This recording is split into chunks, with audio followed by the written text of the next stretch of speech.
Okay, hello everyone and welcome to this video once again on Gwent in the closed beta.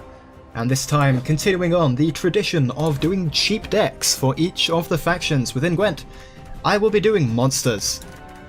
Previously we have covered a reveal cheap Nilfgaard deck that was very fun, very kind of combo-y in many ways, where you overpower the first round with your mangonels and very powerful Emir reveal 3 cards in the opponent's hand effect, plus alchemists, etc, etc. And in the last episode, the latest one, we did a cheap Skellige deck, which was a dwarves deck. Despite resilient creatures in general, and specifically the dwarf archetype receiving some nerfs with the recent big patch that was hit, the positioning patch as it is called, as it changed a lot of buff cards to be positioning and adjacent based, stuff like that.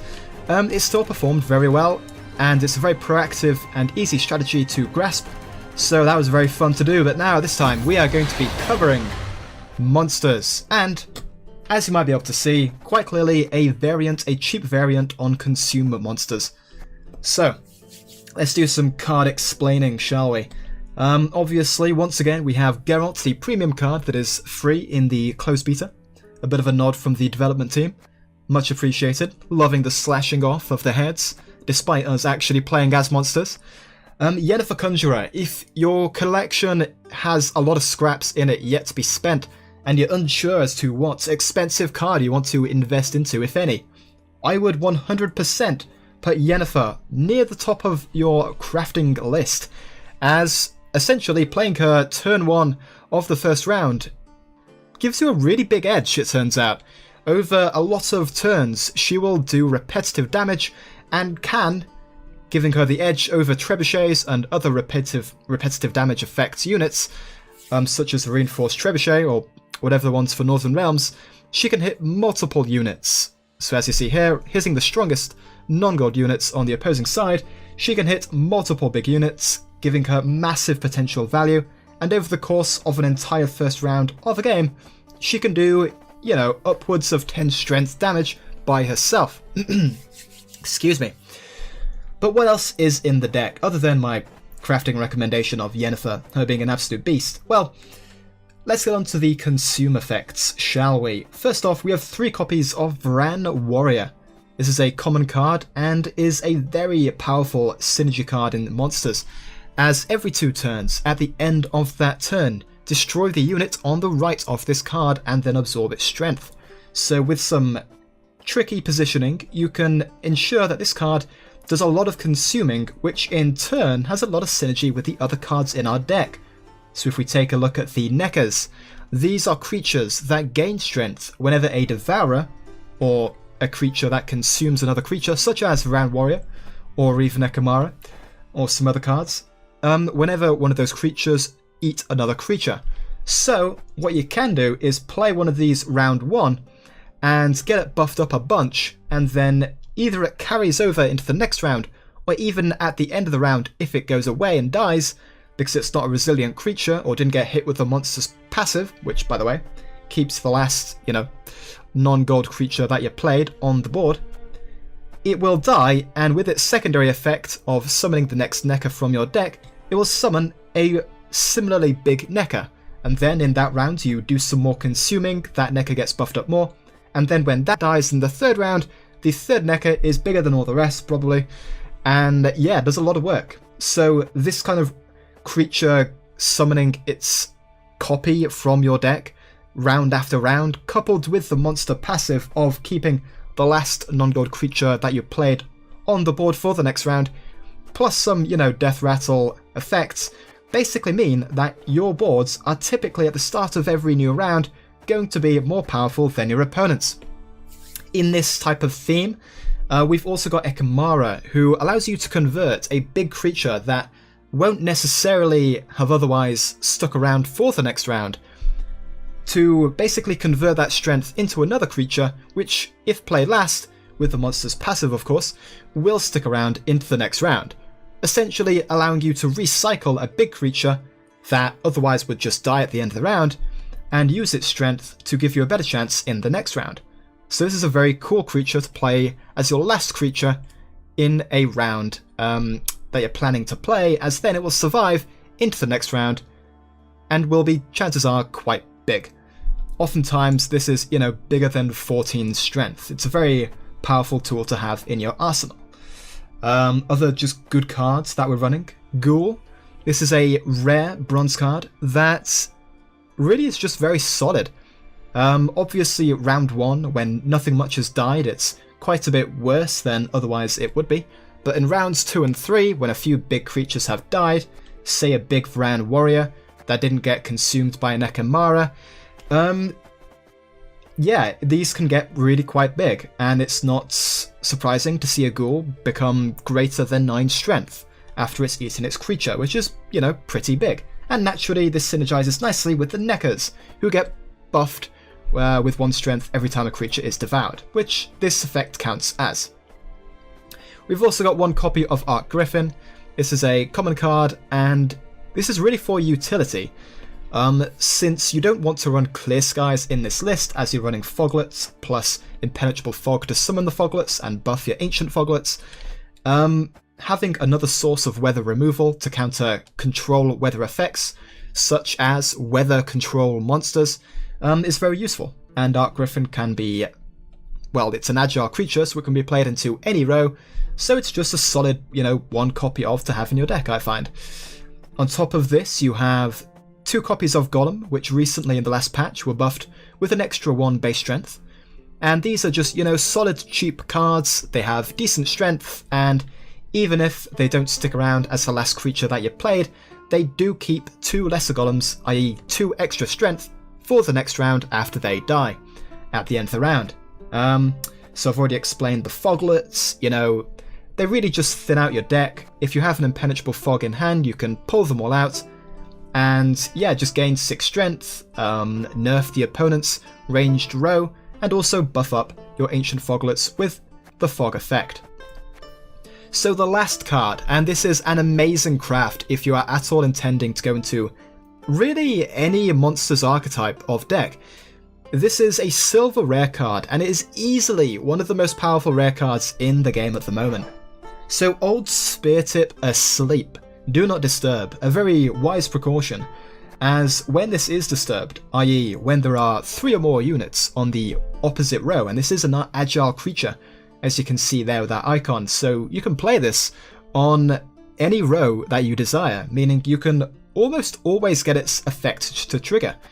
And when this effect triggers, it transforms, gains 4 base strength, turns into an 8 strength creature, removes 2 strength from all non-god units on the opposite row, and on top of this, it has its original old Speartip Asleep effect of buffing 1 strength to all the units on your row, which is pretty nuts. So this is, for each creature on the opposite row and on your row, it's +1 strength, -2 strength, and you gain the actual body. So clearly this is a nuts card to craft. If you find this from a keg, I 100% recommend, unless you get something, ridiculously good, I would 100% recommend keeping this as your choice. It is amazing. It makes every monster deck that you play better because it's such a powerful card. And yeah, it works very well in consume monsters, which often has a fair few creatures on one of its rows, as you can see, with very committed onto the melee row. So slapping old Speartip onto a melee row, buffing a bunch of your creatures, and sometimes doing a bunch of damage to your opponent's row. It's just such a massive power swing that it's a pretty incredible card. So I think that's pretty much the deck explained. Commander's Horn is just a very solid silver card that you start off with, and in any deck where you've got a number of creatures on any particular row, so we've got summon effects with Foglets, we've got a lot of melee row creatures, we've got Nekkers who summon each other at the end of each round if you don't have one in your hand. Commander's Horn just is good. So yeah, that is the deck. Let's hop right into a game, shall we? Onward! Attack! You shall die, worm. Okay, so playing against Northern Realms with Foltest. So naturally we do not want to have either Nekkers, more than 1 copy of a Nekker in our opening hand, as at the end of the round, when all creatures die, the Nekker dies and summons another Nekker from your deck, hopefully, if they're still in your deck, into the next round.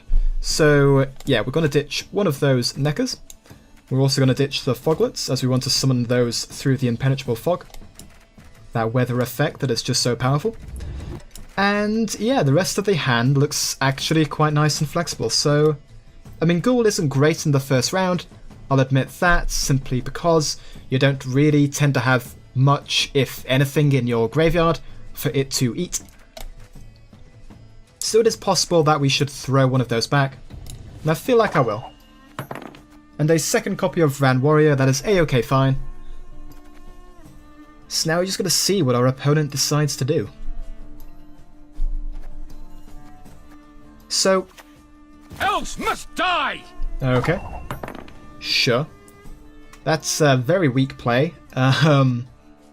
Typically you want to play another creature onto the battlefield prior to playing this so that you get the buff off. But maybe he's a bit new. But that's why we're doing these decks, so people have a better idea of what synergies work, how to play the game, basic mechanics. So, naturally, with 2 Ancient Foglets in hand and an Impenetrable Fog, we've got a lot of synergy between these 3 cards. And what you want to do is, generally, if you have a Fog effect, use it in the first round of a game, as that will pull the Nekkers, which are very bad draws to get, in the second and third round as your draws. Naturally, so pulling them out and then banishing them at the end of the round into your graveyard is definitely preferable to anything else happening with them. So we're going to play our Foglets, our ancient ones who grow every turn they're within fog, and then probably fog out the bloody non-humans. Fog out the other Nekkers, not Nekkers, Foglets.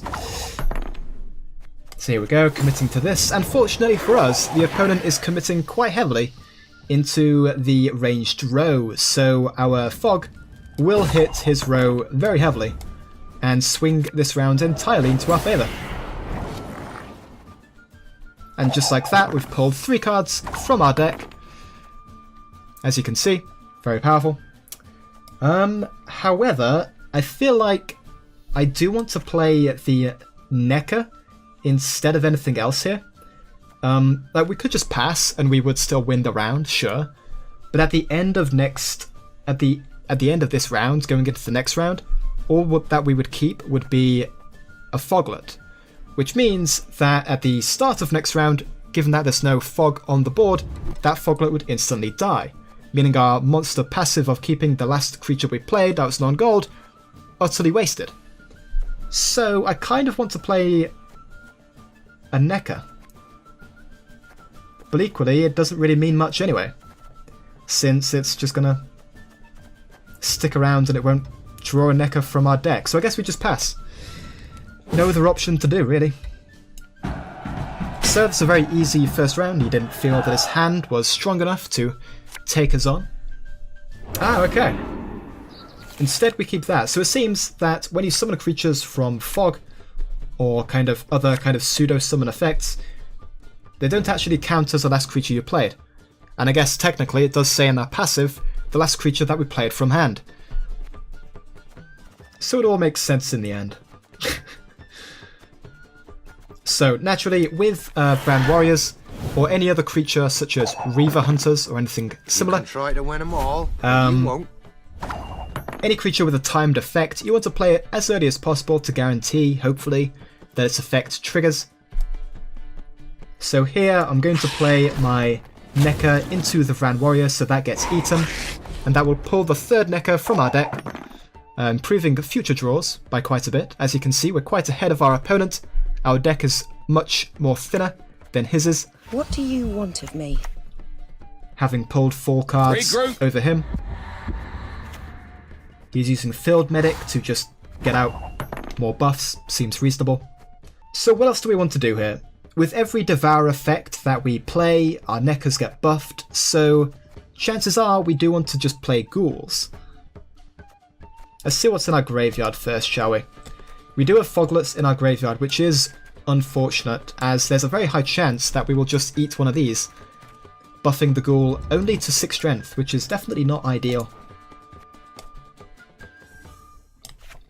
But I don't want to give up this round, so yeah, as you can see, a very high likelihood that it gets buffed merely to 6 strength, and that is what happens. If we can bait more cards out of our opponent, that would be nice.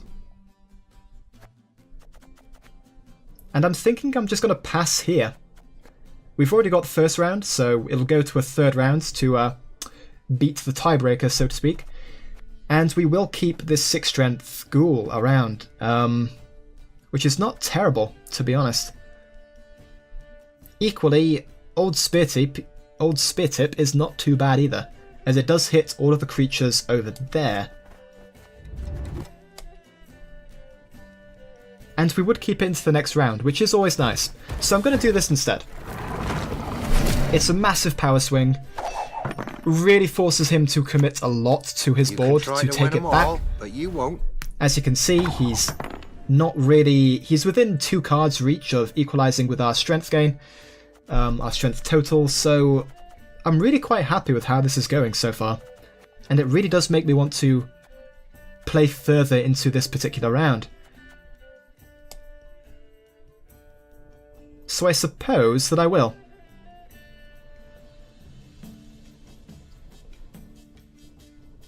We've definitely got a lot of strength on board and in hand. So yeah, I'm just going to play a Vran Warrior on the left here, so that it will eat the locked Vran Warrior that is quite big.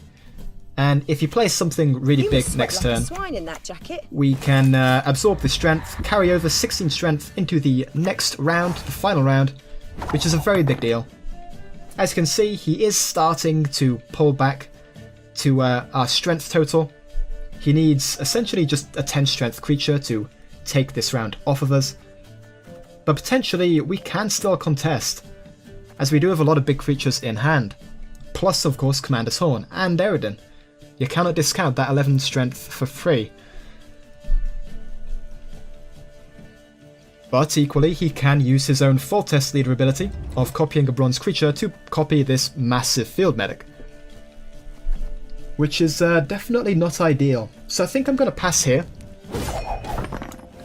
This creature, being the last creature that we did play, will carry over into the next round, giving us, well, if it doesn't get removed of course, giving us a fairly hefty lead after he's played one more card to probably equalize. So there he does have a Commander's Horn, which is a massive strength gain when you have a lot of creatures on your side of the board. But equally, we start this round with a lot of strength, which is definitely worth a lot.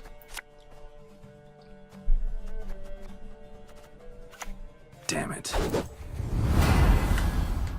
So he actually, almost with one card, equalizes with our free strength from the previous round. Geralt being basically just a big pile of stats.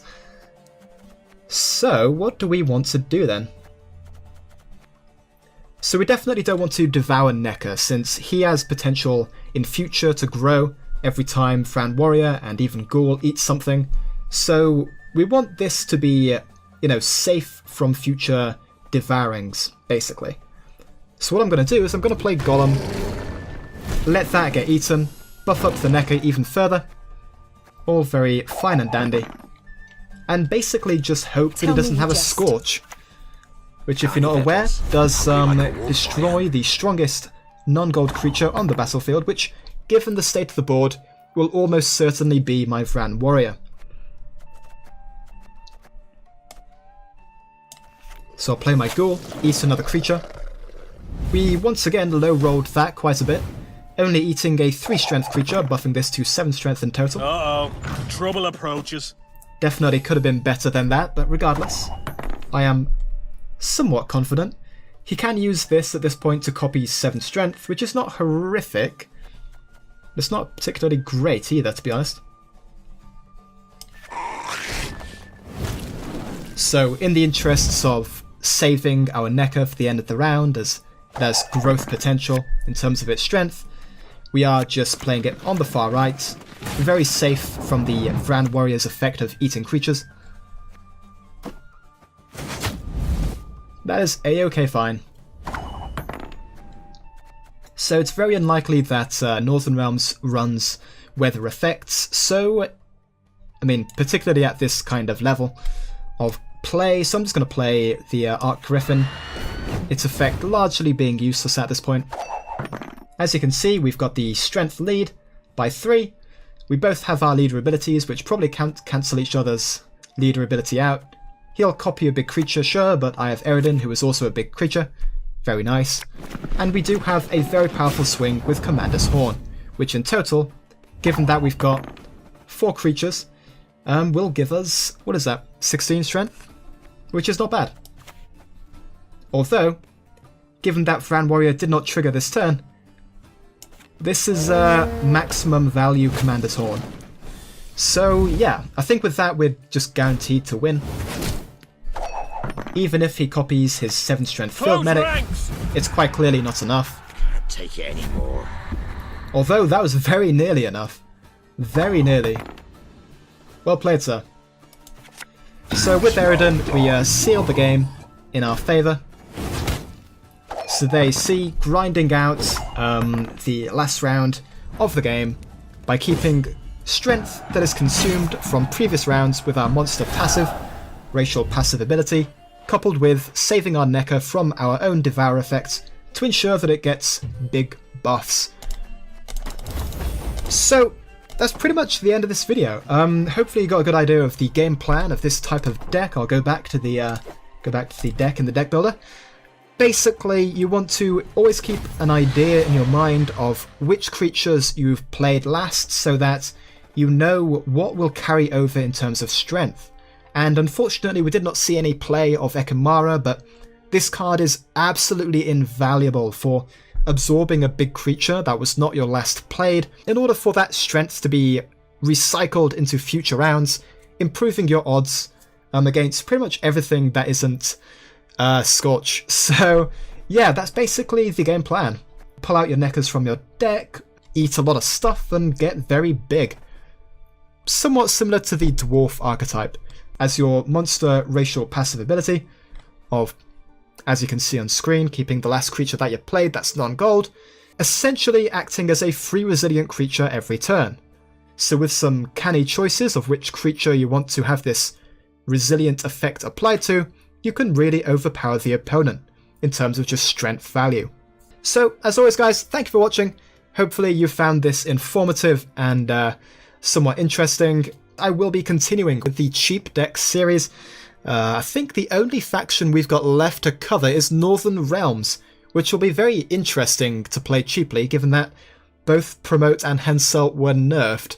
I mean, Henselt doesn't really apply to us since I'm largely sticking to the default leaders that you start with in the game, but Promote being nerfed is a massive, massive nerf to the low-level play of Northern Realms, I'm thinking, as now it only hits 3 creatures, 3 adjacent creatures, which is very weak indeed. So I'll think on that for the next video. But in the meantime, if you want to see more content like this, feel free to sub below, drop a comment if you want requests on Gwent videos in future, and if you liked this, do feel free to give me a like, as that always helps. So thank you guys for watching, and I will see you in the next one. Ta-ta.